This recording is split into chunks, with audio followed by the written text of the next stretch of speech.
How did your week go? It's fine. I don't really have a whole lot to talk about this week. Lies of P is incredible. Lies of P is like legitimately. I'm actually going through I'm going to be streaming it tonight, which I do almost never stream Monday nights because I'm like right at the I'm like right there. I'm like right at the fucking end. Like, where you're like looking at like the kiln of the first flame, essentially. Yeah. Going, I could bust that out. It's so great. It fixes so many issues that the Souls games have. Fixes. Ooh. Like the way weapons come apart, the way enemies react, the enemy system. variety. It is fascinating.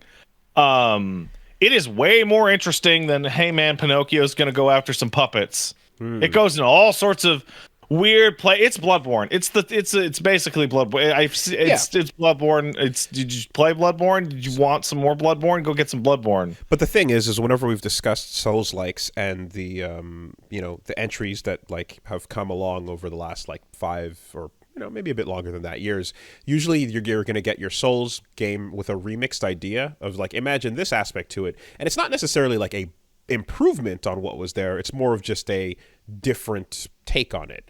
I'll be a lot harsher than that. I'll be like, usually what you get is, hey, what if we made a Souls game with this twist?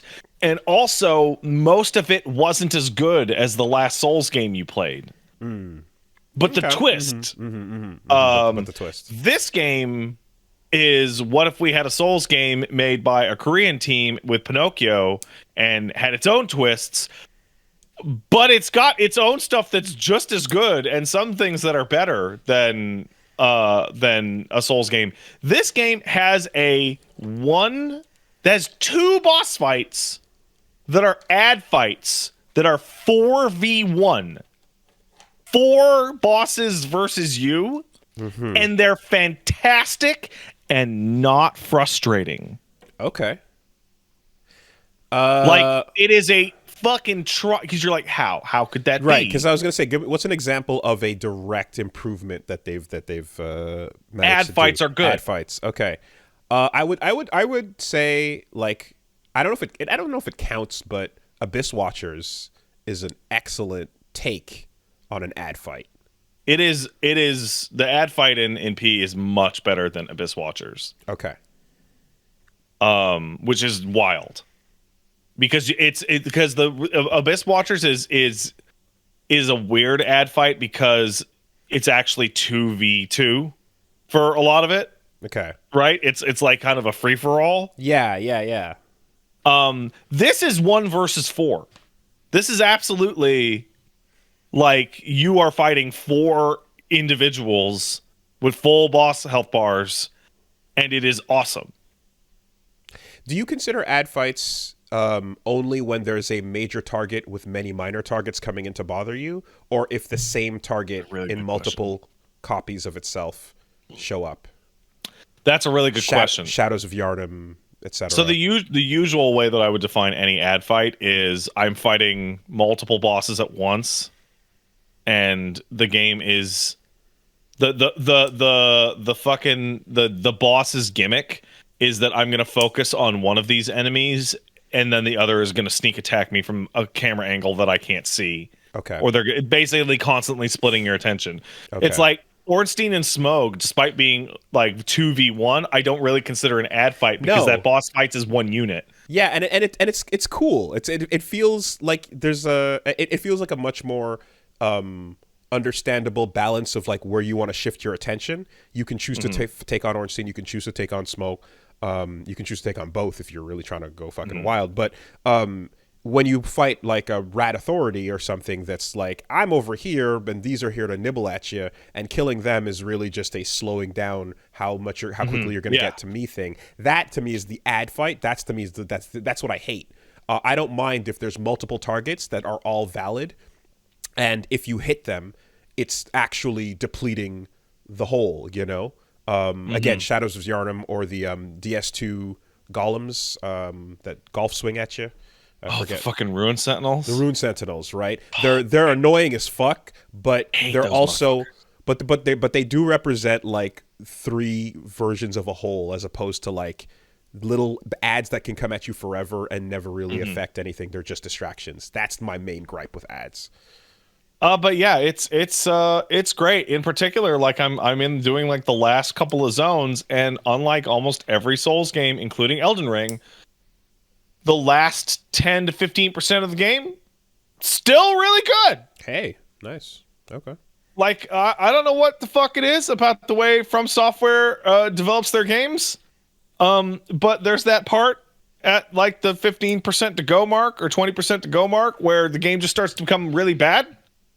And then you forget that is the flow because the DLC comes out, and then that doesn't become the end. It becomes like the middle, right? Armored Core also is not like that. Armored Core is fucking great right to the end. But yeah, no, yeah, Lies of P it's great. It's a good game. Good game. Excellent game.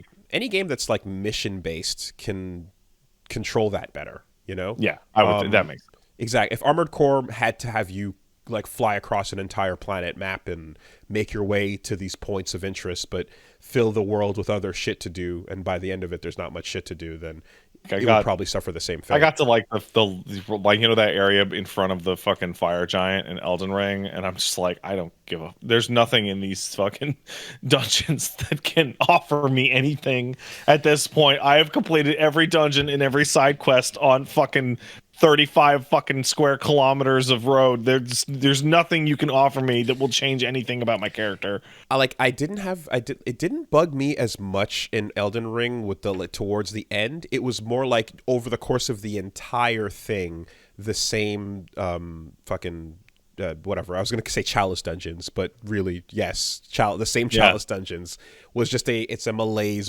stripped over the entire playthrough, as opposed to like for me. It was like a breaking point once I could see the fucking the kiln. Capital, post capital. Yeah, once I could see physically see the kiln where you burn and go, that's the spot. It like evaporated a lot of the desire for the side content, because 99% of Elden Ring is like the tree, and the tree is so impossibly fucking far away that you're just like, I'll go fucking get there one day. But then you get like a concrete goal, and it's like right there. And you're like, yeah, you know what? I don't really feel like going through 45 more ulcerated tree spirits. Is Lies of P a straight line? Yeah, actually. It's one of the weirdest things about it. It is the most linear Souls game. Like, there is one minor optional area, but most of the game is like a hallway, and it is a very, very curated hallway where they want every enemy to come at you in a certain way, and there's an ambush here and ambush there, and it's closer to like Devil May Cry, in that like this is the encounter room, and then you're gonna do it, and then you're gonna go to the next encounter room. And so on and so forth. So you're not really having moments where you like backtrack through the same area and then like forked left to go to a different zone with a different boss. So not only do you not do that, but there is a little bit of backtracking, right? That maybe there's an NPC quest or what have you. When you go to the teleport menu in Lies of P, if there's an NPC that has something to talk to you, their icon will show up next to the goddamn bonfire they're next to. Fuck yeah, that's great. That's great. Oh, more, Wooly. You can unlock records to listen to in the hub. Once you've beaten a zone and you didn't get a record, the record symbol will show up next to the bonfire that the record is at. To go collect it. To go get it. Huh. Yeah. Okay. Quality of life. It's like your shit's it's just over like here. no, you don't have to do this fucking nonsense.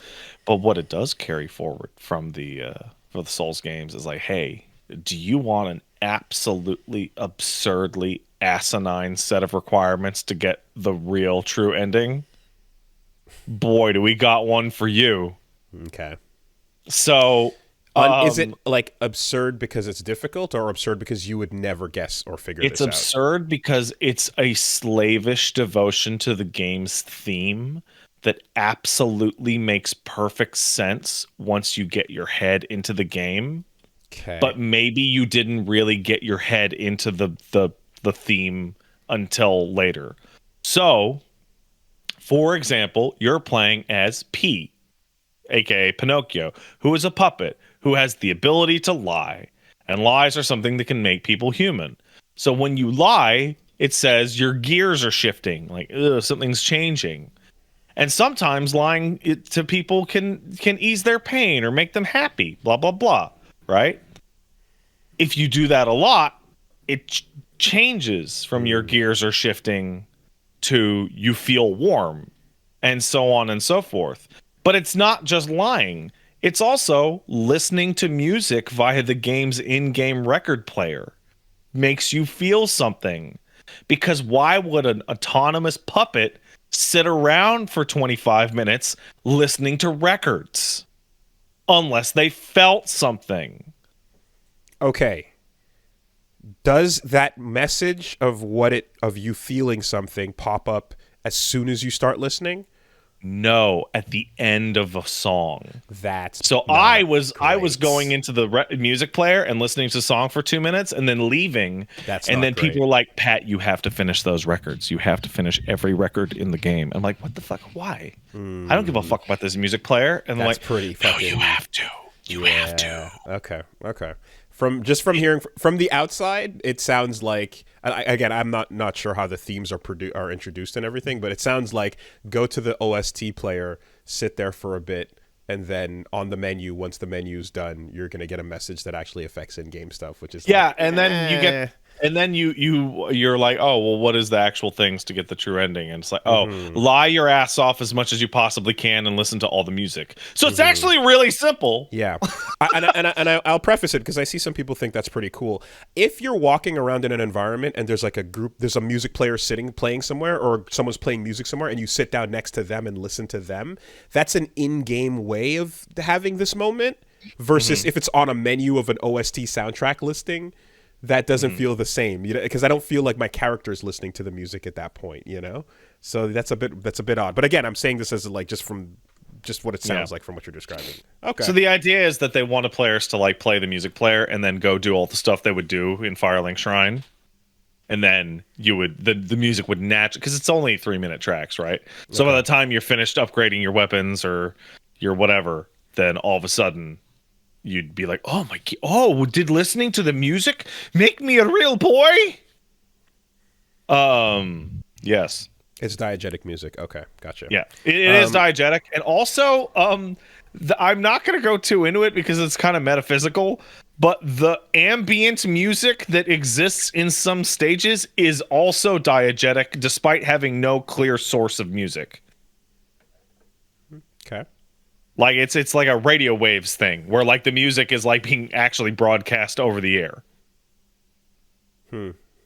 Yeah, game is fantastic. I like it's incredible. Yeah, it's also kind of reminding me of like, did you stare at your wife's photo enough?